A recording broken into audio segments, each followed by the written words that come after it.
In a new development for the Home Department, the first ever regional conference of heads of anti-narcotics task force of the 8 northeastern states including West Bengal was held in Nagaland Police Complex, Chumukedima. While speaking at the conference, DGP Rupin Sharma said, though insurgent groups have denied involvement in drug trafficking, a lot of its cadres are involved in it. Let us have a look at the details.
The India conference, which was inaugurated by the Honorable Union Home Minister,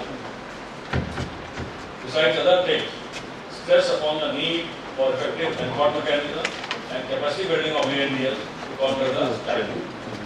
The conference was hugely successful, not only in terms of bringing out practices of various states in dealing with the problem from supply as well as demand side, but also bringing various stakeholders together for enhanced cooperation and to discuss emerging challenges. But it was later felt that the northeastern region, due to its close proximity to the border triangle, needs special attention because the unbalanced and porous Indo-Myanmar border facilitates substantial flow of narcotics into India, which has adversely impacted the socio-economic fabric of the country.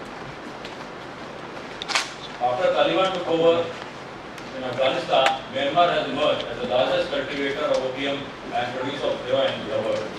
It has also emerged as one of the largest producers of synthetic drug methamphetamine, and the operations are being conducted by organized crime groups, ethnic militia and insurgent organizations who also engage in arms, supplying, extortion and money laundering.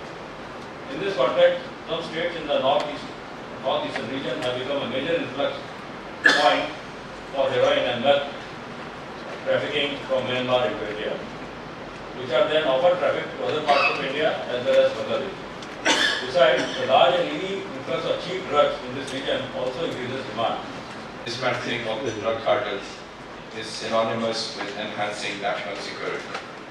The establishment of anti-narcotics task forces mechanisms was a visionary step to bring the necessary focus and institutional coordination that was long overdue. The enormity of the problem cannot be fathomed exactly. Only inexact estimations are possible. Nagaland has an estimated 1.2 lakh drug users, the opiate users, who consume heroin and brown sugar, locally known as Shan flower or SF, because of its traditional origins in the Shan province of Myanmar.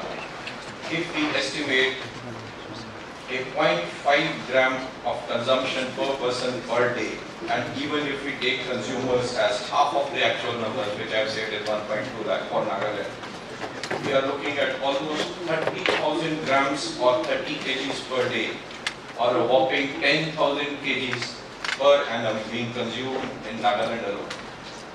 If we extrapolate this to 10 lakh users in the northeastern states alone, the figure comes to almost 1 lakh kgs per annum. Imagine if you were to estimate the quantities flowing or being filtered through the northeast to the rest of the country. It could be at least double the quantity, if not more. The northeast is a steady pipeline for drugs for India. The entire northeast law enforcement community hardly catches about 5,000 kgs of heroin or sugar or brown sugar per annum. The cost estimates of damage to the economy only by way of expenditure on drugs varies depending on what costing parameters or the location they used. Closer to Myanmar or in the mainland. Closer to Myanmar, this 1 lakh kgs would translate to almost 2.5 lakh crore rupees per annum. In the mainland, this will amount to almost 6 times this figure. I am not even counting the losses which accrue on account of the pressures on law enforcement, criminal justice system, the health and the medical system, and the incidental costs. Clearly, drug trafficking is not merely a crime. It is a public health emergency and a threat to national security and public health. I propose we focus on our collaborative efforts on issues like coordination, enforcement, and accountability. Coordination is the Achilles heel. With the law enforcement agencies, while the law enforcement agencies work within jurisdictional boundaries, the drug traffickers don't. This is where they outscore and outwit us. The lack of coordination is the biggest stumbling block. Coordination among agencies, coordination within agencies, coordination among the various pillars of the criminal justice system, coordination between the law enforcement and the civilian wings of the government and with the public. If we have launched a war against drugs, the war cannot be fought alone by anyone. It has to be a collective enterprise. Since most drugs enter India's northeast through Myanmar, it is but inevitable that different quantities and kinds of drugs get intercepted in different places and jurisdictions across the northeast and beyond. It would be unfair to presume that all civilians on the Indo-Myanmar border are involved in drug trafficking. However, it would be fair to presume that all seizures can potentially be tracked and traced back to some individuals or groups in the bordering areas. Unfortunately, down the supply chain, distribution and retail chain, we, the law enforcement community, have failed to investigate the links and chains up the ladder and up the pyramid with any degree of coordination. This means that we are only catching the users, retailers, couriers, and traffickers.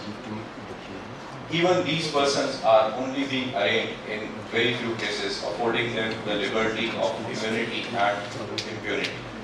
Many of them are suppliers in multiple cases, multiple consignments which get brought, but we are unable to link these cases or connect the perpetrators. Resultantly, we end up spending more effort than is required in our interventions. There is a multiplicity of efforts which needs to be checked. This is our biggest drawback and needs attention. We perhaps need to move from a need to share to duty to share model. I propose that all arrests involving medium and large quantities should be followed up immediately with joint interrogations through video conferencing, preferably within 24 hours by all the Northeast states. The days of relying solely on human intelligence are over. Modern drug trade operates on the backbone of digital communications, whether it is communications per se or even financial transactions. For transactions, the traffickers rely on complex logistics and multiple channels. Adoption of technology by the law enforcement agencies urgently